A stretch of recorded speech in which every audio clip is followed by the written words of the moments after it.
Olá pessoal, estamos aqui para mais uma aula de C++, utilizando o Qt, e na aula de hoje a gente vai conversar um pouco, né, sobre a instrução for.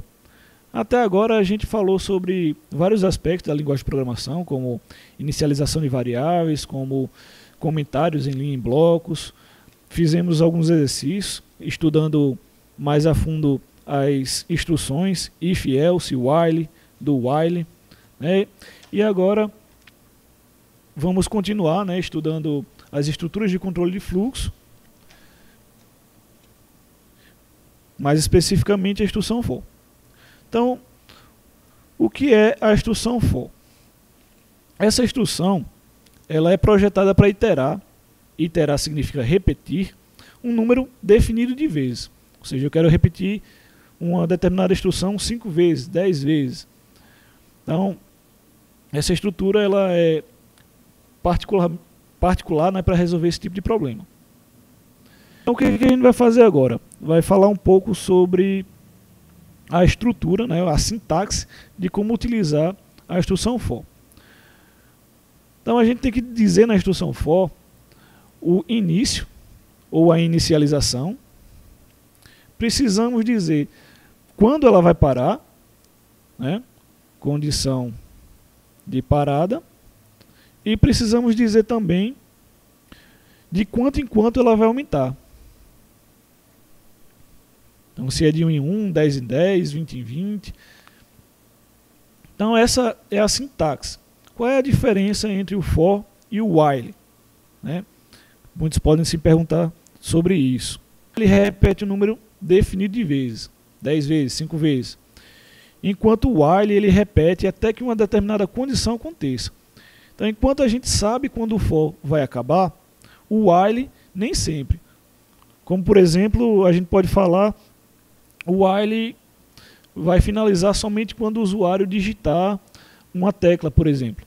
Então, essa repetição pode acontecer uma vez, pode acontecer 10 vezes. Enquanto o for não. O for ele sempre vai repetir aquela quantidade específica de vezes.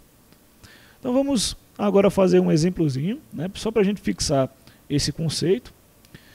Nós vamos apenas repetir um número, né, 10 vezes, por exemplo. Então vamos utilizar um novo tipo, o tipo sem sinal, i, que ele vai começar em 10. Esse i, ele vai permitir, né, o for ele vai continuar existindo até que o i seja 0, ou seja, ele vai ficar dentro do for do número 10 até o número 1, e menos i. Vocês vão perceber que na literatura muita gente usa i menos menos, porém a instrução menos i ela é um pouco mais rápida do que o contrário. Então o ideal é que a gente se acostume a usar o for com menos i. Vamos explicar aqui basicamente o que cada parte desse for está fazendo. Então aqui a gente está dizendo que existe, ou declarando uma variável i, certo? O computador está separando um espaço de memória para criar uma variável i. Dentro dessa variável estamos colocando o número 10. Então, a variável i é uma variável inteira, porém sem sinal, que vai começar em 10. Aqui nós estamos dizendo que ele vai começar em 10 e vai começar a diminuir de 1 em 1. Ou seja, 10, 9, 8, 7, 6, até chegar em quanto? Em 1. Porque é quando essa condição aqui são os números em que essa condição aqui é satisfeita. Ou seja, para o número 10, o i é maior do que 0. Para a condição 9, o i é maior que 0. Então, quando o i chegar igual a 0, a condição não vai ser maior do que 0, consequentemente ele sairá do for. Então, vamos agora colocar alguma coisa para mostrar essa variável i. Então, std::cout e vou colocar uma vírgula aqui para a gente separar os valores. Espaço, vírgula. Opa, vírgula. E finalmente aqui vamos mostrar o final, ou seja, só vai executar a linha que está abaixo do for. Caso a gente queira executar mais de uma linha, temos que colocar chaves. Então vamos sinalizar aqui o fim do programa.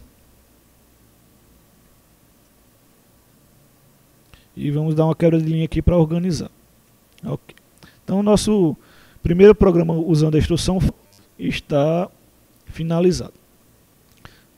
Então, aperta F5 para executar.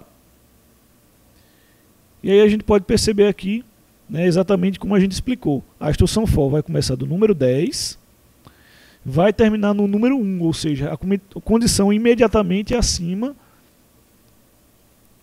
para i maior do que 0. Então o número mais próximo de 0 inteiro, que é maior do que 0, é o número 1. Então ele vai repetir do 10 até 1 e finalizar após isso.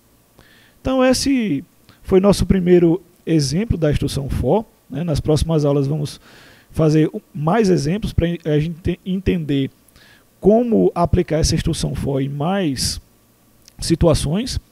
Então eu espero até lá vocês. Então, até lá.